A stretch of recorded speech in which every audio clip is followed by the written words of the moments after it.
Hey dudes, and welcome back to my freaking channel. It's time to plan out our weeklies again, and this time around it'll be short and sweet thanks to our friend the Dutch door.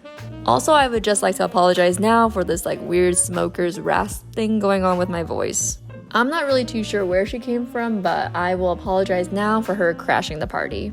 But anywho, we are getting started by setting up the sides of the spreads. The left side will be for the week of April 12th through 18th, and the right side will be for April 19th through 25th, or however you set up your weeks. Each side will have its own task section, and of course, I'm going to be throwing daisies all over the place again, just really throwing it everywhere and anywhere. Sorry, minimalism, I just don't really think we can be friends. I've been toying with this idea of trying to become more of a minimalist for so long, and I just can't do it, you know? It's like, you know when you're talking to someone, you're not even dating, you're just talking and it doesn't work out, but for some reason it sucks way more than it should? That's what it feels like right now. I feel like I'm giving up on a dream of being a cute, minimal girl, and I'm just loud and extra, and I just have to accept it. And here I am drawing another honey pot, as it is the theme of this month. I don't know about you guys, but drawing these is hella therapeutic for me now. At first, when I was drawing these, it was kind of hard for me because I've always just kind of struggled with drawing the structures of things. I really have to be looking at something for me to understand it in a 3D space. But the more I did it, the easier it got, and now I just love drawing jars all the time. All over my notes at work, they're mini jars everywhere. I really wish I kept my notes from grade school and college so that I can compare them with my notes from now and see how my doodles have evolved. I remember what I drew in middle school because everyone was drawing the eye with the pretty eyelashes. I don't know what that was about. It was a very angsty phase for everyone. That was just the thing to do. I don't know what that was all about. We were all listening to Green Day and drawing eyeballs with pretty eyelashes on the margins of our notes. But you see, now I've grown up, I'm more mature, and I'm listening to Green Day and drawing jars. There's an obvious difference. My character arc is basically complete. But anyway, that was a really weird tangent. I'm so sorry. For this spread, you guys can see that I didn't write out any of the days of the week besides Monday because I want to experiment with more of a rolling day-to-day to-do list. Don't be afraid to experiment with your journal. I know sometimes it's a lot of pressure from the community to be a certain way and to make sure that every spread is perfect and postable, but make it your own. Take time to figure out what you want from it. Your spreads are for you and not for posting, I feel it's a really weird thing to get caught up in, but it's super easy to fall trapped to that in Instagram. Moving on to the final spread of the month, I'm using a weekly spread that I made in January that I actually liked a lot.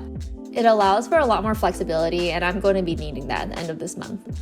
What I'm adding that's new is this little thoughts section because I've got some thoughts. Only sometimes though, and I'd like a place to put them. At the top of the page, I'm doing some bubble lettering to really bring home the honey aspect of this spread, and I'm also drawing a honey dipper. Over the past week, we have had some solid discussion on the usefulness of a honey dipper. My friend Mandy at Noodle Inks, check her out on Instagram, is a proponent for the honey dipper. She says that it prevents drip when you spin it outside of the honey jar or bottle, and I'm not really sure that also works on a spoon. But I have yet to conduct that experiment because, as I've said before, I don't really mess with honey like that, so if anyone knows, please do inform me.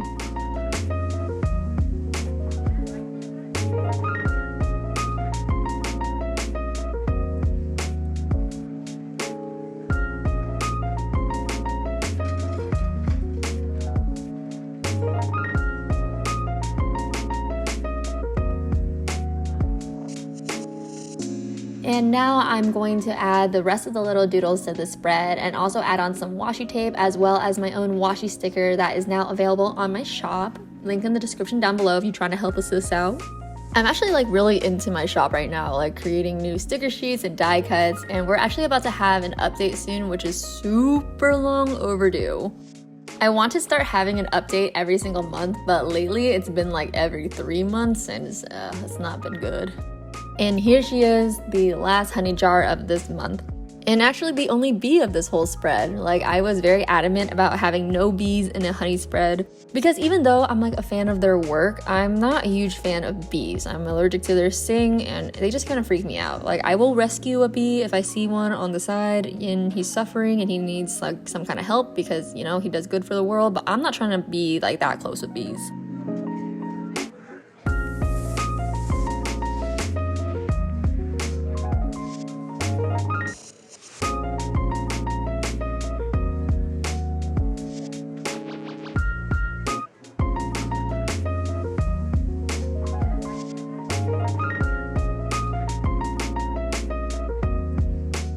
And that is it for the weeklies. Thank you guys so much for watching my video. It means the whole freaking world to me, and I will see you guys next time. Bye.